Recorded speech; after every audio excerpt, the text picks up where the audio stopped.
오늘은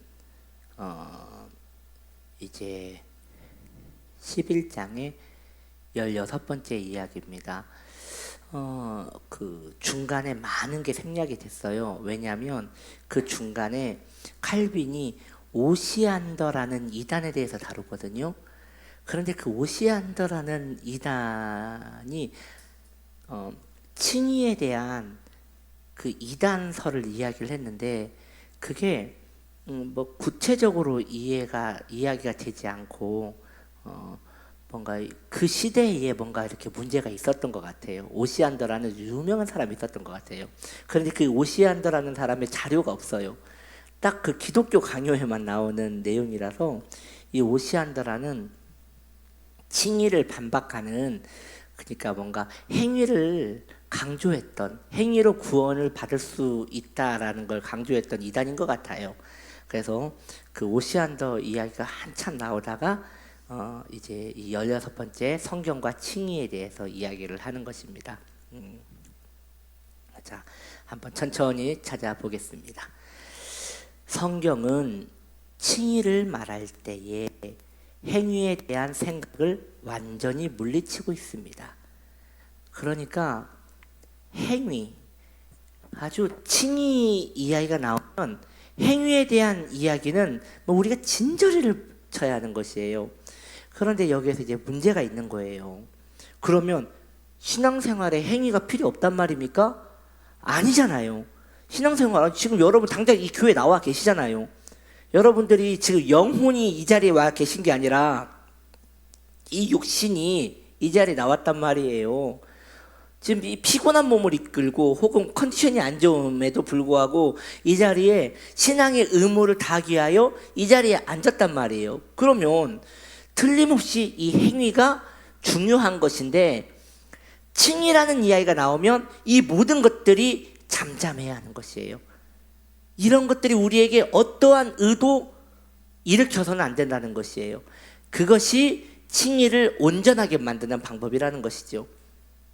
좀 더 구체적으로 성경은 오로지 하나님의 긍휼하심과 그리스도의 완전하심만을 바라보는 것을 칭의라고 인정합니다. 무엇을 바라봐야 돼요? 하나님의 긍휼하심, 하나님의 긍휼하심.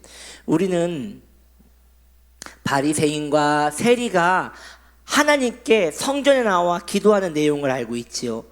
바리새인은 자신의 의를 드러내면서 저는 가난한 자에게 구제도 하고요, 기도도 정해진 시간에 하고요, 금식도 합니다. 하나님, 제가 이렇게 신앙생활을 잘합니다 라고 하면서 자기의 의를 드러내요. 그 기도하는 거 보면 손을 들고 하나님 앞에 당당히 서서 이렇게 구한단 말이죠. 하나님, 혹시 자기를 못 볼까 봐. 그런데 세리, 죄인 중에 죄인이었던 그 세리는 하나님께 기도할 때 가슴을 쥐어뜯으면서, 가슴을 막 치면서 어찌할꼬 감히 하늘을 우러러보지 못하고 가슴을 비둘기 마냥 가슴을 보면서 나를 불쌍히 여기소서, 그 기도만 했단 말이에요. 나를 불쌍히 여기소서. 그것이 하나님의 마음을 움직여서 그에게 의가 되었다는 것이죠. 우리가 여기서 기억해야 하는 것은 우리의 어떠한 행동에도 우리는 의를 만들 수 없다. 그러면 우리의 의는 하나님의 의를 끌어당겨서 만드는 수밖에 없잖아요. 그런데 하나님의 의를 끌어당기는 유일한 방법은 불쌍히 여김을 받는 것이며, 그 불쌍히 여김은 어디로부터 말미암는 것이냐? 완전하신 예수 그리스도, 우리 주 예수 그리스도의 그 완전한 의만 우리에게 올 때에 그때 우리는 은총을 입는 것이라는 것이죠. 그래서 신앙생활함에 있어서 하나님께 긍휼을 구하는 것만큼 중요한 게 없는 것이에요. 우리는 기도할 때, 여러분, 저는 그렇거든요. 기도할 때 입에 배웠어요. 하나님, 나를 불쌍히 여기소서, 하나님, 나를 긍휼히 여기소서. 여러분은 그렇지 않나요? 보통 그렇게 하죠. 제가 볼 때 긍휼과 불쌍히 여김이라는 기도 제목이, 기도의 내용이 빠지는 신앙인은 거의 없을 것 같아요. 어느 정도 신앙의 연륜이 있다면 하나님 나를 불쌍히 여기소서, 그리고 좀 더 확장해서 우리 자녀를 불쌍히 여기소서, 내 아이를 불쌍히 여기소서, 이렇게 확장하여 그 불쌍히 여김을 구할 것이에요. 그런데 여기에서 불쌍히 여김을 받는 자의 태도가 중요하다는 것이죠. 진짜 불쌍해야 한단 말이에요. 진짜 불쌍하려면 자신의 비천함이 막 느껴져야지 불쌍히 여기는 그런 마음이 있단 말이죠. 근데 그 마음이 진실하게 일어나지 않으면 불쌍히 여김을 받지 못하는 거예요. 그래서 여러분, 기도를 짧게 해도 좋습니다. 이 세리 기도 보세요. 기도 짧아요.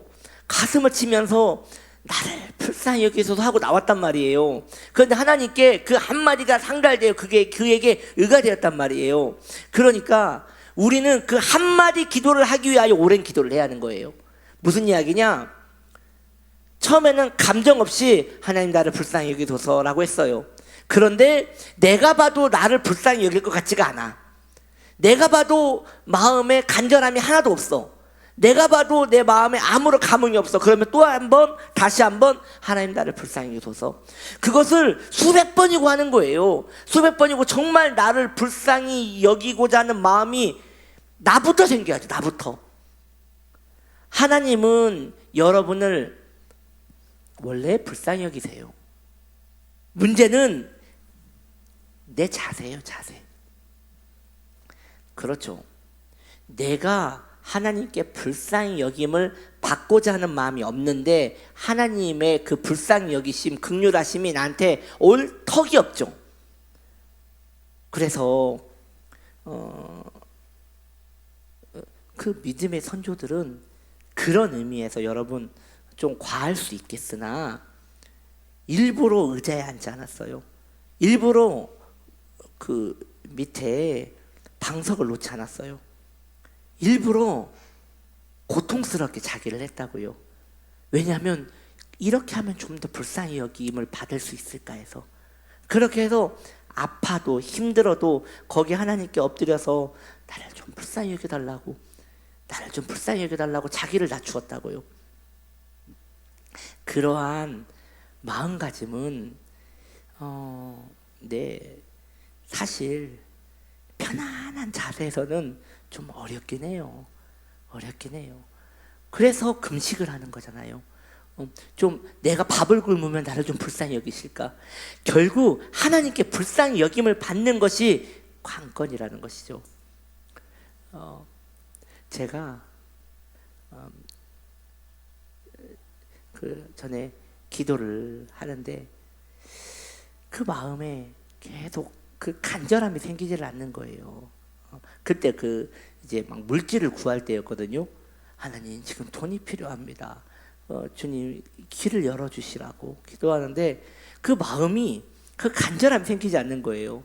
그래서 어떻게 할까 하다가 성전 바닥에 무릎을 꿇었어요. 그래서 하나님 좀 도와주시기 바랍니다. 도와주시는데도 마음에 감동이 안 오는 거예요. 그때 예진이가 막 그 젖먹일 때였거든요. 아주 옛날이죠. 그때 갑자기 예진이 분유통에 분유가 다 떨어진 모습이 생각이 나는 거예요. 예진이 이런 아빠의 마음을 몰라. 예? 갑자기 그 마음이 드니까 하나님, 우리 예진이 이제 이 분유 다 떨어지면 배고파서 이제 못 먹는데 난 어떻게 하란 말입니까? 하면서 그때 막 마음이 막 무너지는데 그때 바로 응답을 받았어요. 그러니까 하나님은 우리에게 항상 응답을 주세요. 문제는 우리의 마음이 그 긍휼을 입을 만한 그 마음의 자세가 되지 않아서인 거예요.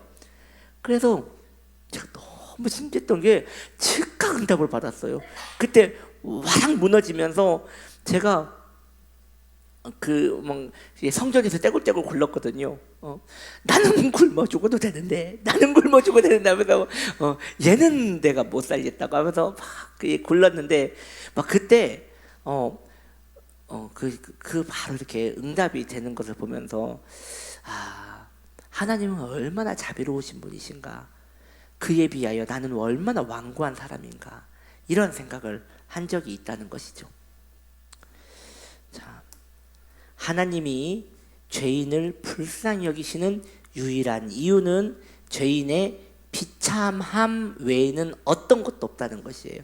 그래서 나 자신에 대한 비참함을, 내 자신에 대한 비참함을 많이 느낄수록 긍휼을 많이 가져올 수 있는 거예요. 그러면 우리는 비참하다, 이게 신앙적 용어로 딱 끝난단 말이에요. 비참하다라는 내용을 우리가 알거든요. 어느 정도로 비참해야 비참할까요? 아마 우리 성도님들도 수년간의 세월을 보내면서 인생에서 비참함을 한 번씩 느껴보신 적이 있으실 거예요. 누군가에게 거절을 당했거나, 누군가에게 돈을 빌려받거나, 누군가에게 큰 상처를 받았거나, 누군가에게 공공적으로 무시를 당했거나, 그때의 그 비참함을 경험한 적이 인생에 한 번 정도는 틀림없이 있었을 거예요. 정말 차라리 혀 깨물고 죽어버렸으면 낫지만 자식 때문에 떠나지 못하는, 그래서 더 비참한 이런 마음이 아마도 이 수년의 세월을 보내시면서 있으셨을 거예요. 그러한 것들 한번 떠올려 보세요. 이러한 단어로 쉽게 생각하지 마시고, 비참함, 나는 지금 비참한가? 성경은 말씀하시기를 내가 죄에 대하여 비참하게 됐다고 말하거든요.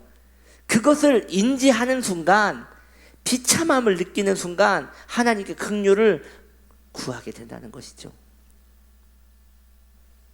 죄인을 긍휼히 여기사 황송하게도 하나님의 순결하심과 값없이 베푸시는 선하심으로 죄인들을 기쁘게 받아주신다는 것이죠.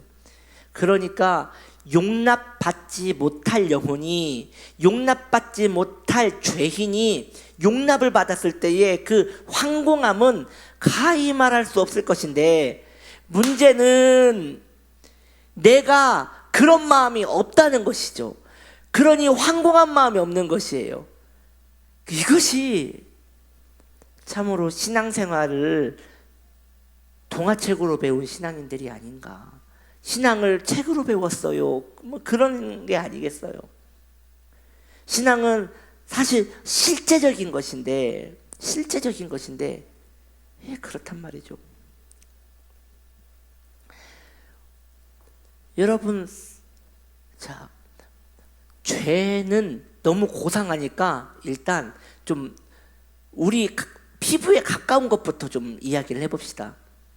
여러분 삶에 간절한 기도 제목이 있으실 거라고 생각이 들어요. 간절한 기도 제목이.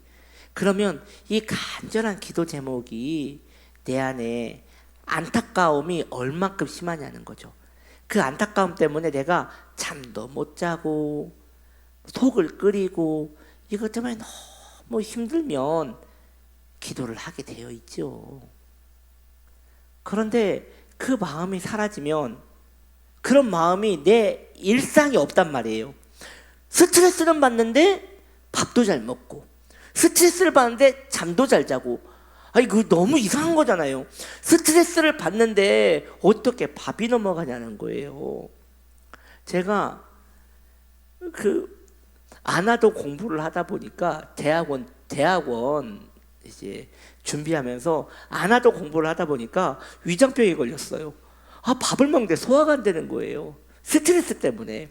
이번에 시험에 떨어지면 안 되는데 그 스트레스 때문에 밥을 먹는데 그 소화가 안 돼가지고 나 계속 배는 부풀어 오르는데 소화가 안 되는 거예요. 그래서 한의원 가서 약 먹었어요. 약 먹었더니 그 배가 푹 꺼지더라고요.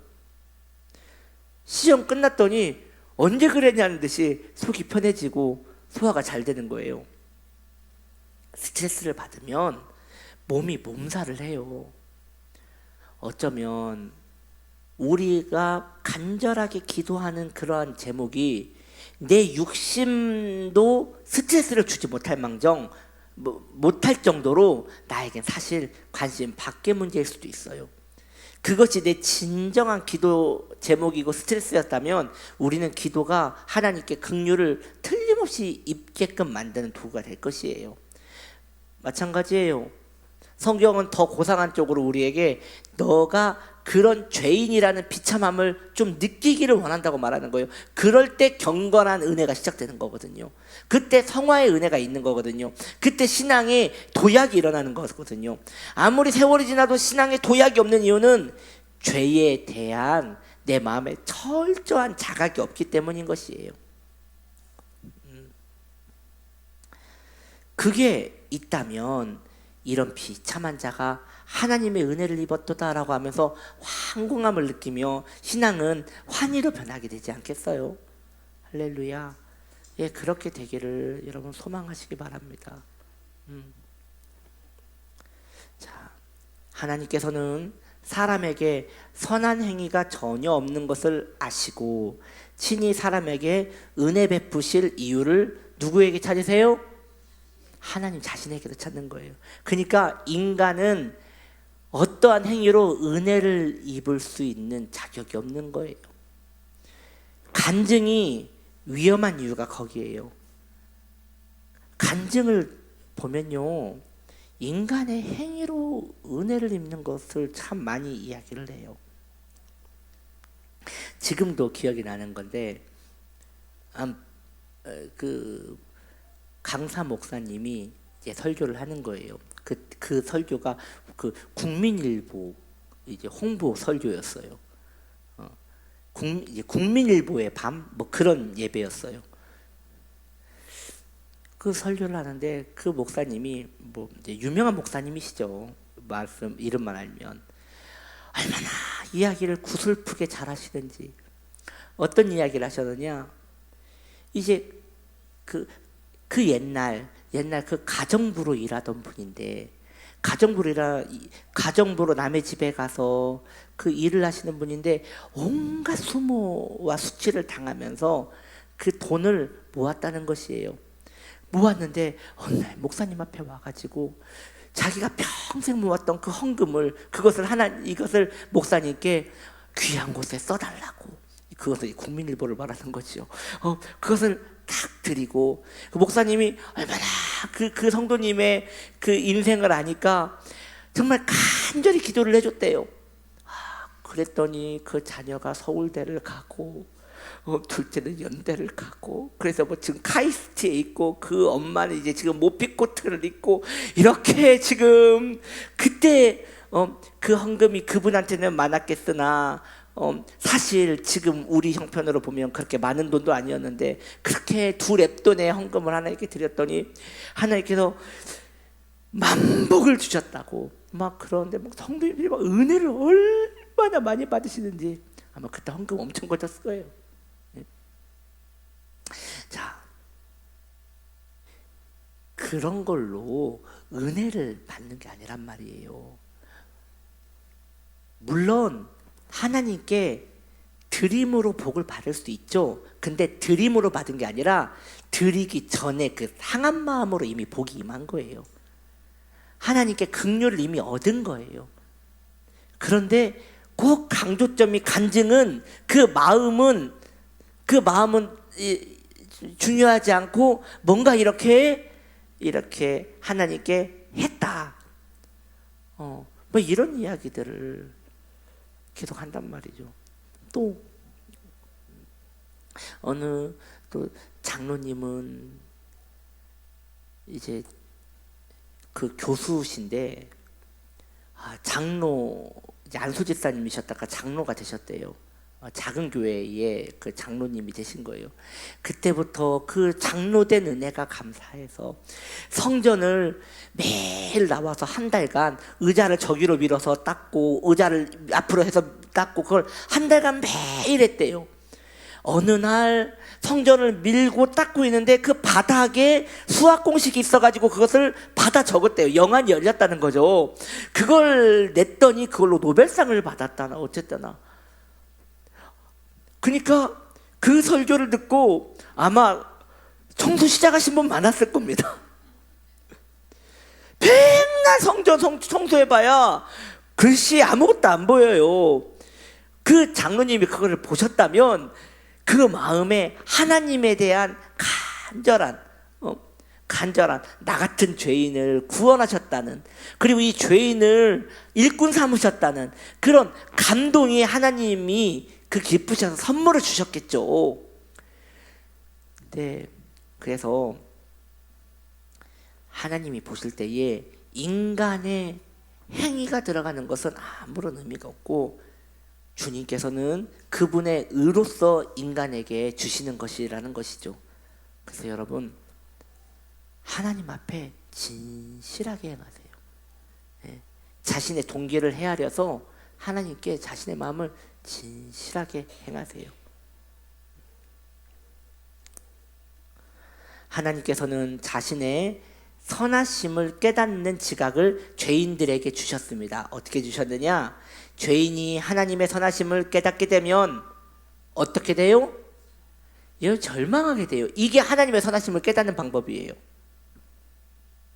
동시에 구원을 받기 위하여 하나님의 긍휼하심에 자기 자신을 완전하게 내어 맡기게 되는 것이죠. 정리하자면, 죄인이 복음의 가르침을 따라서 자기가 하나님과 화목되었음을 깨달았을 때에 그 믿음으로 말미암아 구원을 소유하게 되는데, 그 깨달음, 이 깨달음을 많은 교회에서 교리로 가르쳐요. 사형리로 가르쳐요. 그래서 인간은 죄인이었고 그 죄인이 회개를 하면 구원을 받는다. 그러니 여러분들 회개하십시오. 구원을 받습니다. 회개했습니다. 아멘. 구원을 받았습니다. 딱 그 정도로 교리화 시켜가지고 그것을 구원의 구도로 성도들에게 가르치시거든요. 근데 그것은 여러분 잘못된 거예요. 여기서 말하는 깨달음이란 구원을 받기 위한 깨달음은 자신의 비천함을 깨닫는 것을 말하는 거예요. 그 깨달음이란 비천함을 깨닫는 거예요. 그러니까 여러분, 죄인인 내가 얼마나 비참한가 하고 자신에 대한 그 모멸감을 느끼면서 진저리를 치는 것, 그것을 경험한 자가 구원의 길에 들어서는 거예요. 그러니 다시 말해서 그러한 경험이 없었다? 구원을 의심해야 한다는 것이에요. 또한 무엇에 대한 깨달음입니까?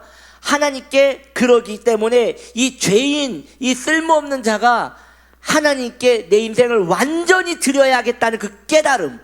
그래서 실제로 내 모든 것 다 주님의 것입니다라고 하고 온전히 하나님께 항복하고 내어 맡기는 그 자세, 그 태도, 이것이 구원의 반열에 들어가는 것이라는 것이죠. 근데 이러한 이 두 가지, 비참함과 하나님께 완전 내어 맡기는 것, 이게 없는데도 계속 구원을 받았다고 하니까, 물론 여러분 구원을 받았는지 안 받았는지 하나님만 아시죠. 이것만 가지고 구원을 진단하는 것 자체도 사실 좀 꺼려해야 하는 부분이에요. 제가 말씀드리죠. 이러한 교리를 가르칠 때에 많은 성도님들이 오해하시는 게 있어요. 다른 사람에게 이 말씀에 잣대를 대요. 이 사람은 회심을 했을까? 비참함을 깨달았을까? 이 사람이 하나님께 완전히 자신의 삶을 맡겼을까? 안 그런 것 같은데, 이렇게 이 교리로 다른 사람에게 잣대를 대요. 가장 많이 된 사람이 남편이고요. 가장 많이 된 사람이, 깜짝이야, 에어컨에서 물이 고여가지고 떨어지는 거예요. 잊어버리잖아. 가장 많이 하는 사람이 자신이 생각할 때에 조금 못마땅하게 생각하는 사람을 그렇게 되는 경우들이 있어요. 그건 금해야 하는 거예요. 누구한테 돼야 돼요? 그럼요. 오로지 자기만, only. 다른 사람은 아니에요. 교리는 자기에게 유용하라고 있는 거예요. 그러니 내가 다른 사람에게 이 잣대를 대는 것 자체가 이미 나는 제외됐다는 거거든요. 그러니 이것은 선한 것이 아니라는 것이죠. 그래서 이러한 구원의 도가 자신에게 딱 진단되었을 때에 나도 자신 없잖아요. 여러분 자신 없는 게 맞거든요. 자신 없는 게 맞는 거예요. 자신이 없기 때문에 이런 것들을 나한테 하기가 싫어요. 그러나 계속 돼야 돼요. 나는 지금 죄에 대하여 얼만큼 비참함을 느끼고 있지? 그렇게 해서 어떠한 분은 그렇게 체크를 하더라고요. 병원 가면 지금 얼마나 아프십니까 해가지고 1에서 10까지 체크하라고 하는 거, 그런 거 보신 적 있으시죠? 얼마나 아프십니까? 그래서 그 10이면 완전 아프고 1이면 이제 경미하고, 이처럼 나는 얼마나 하나님 앞에 내 죄에 대한 비참함을 느끼는가, 1에서 10까지.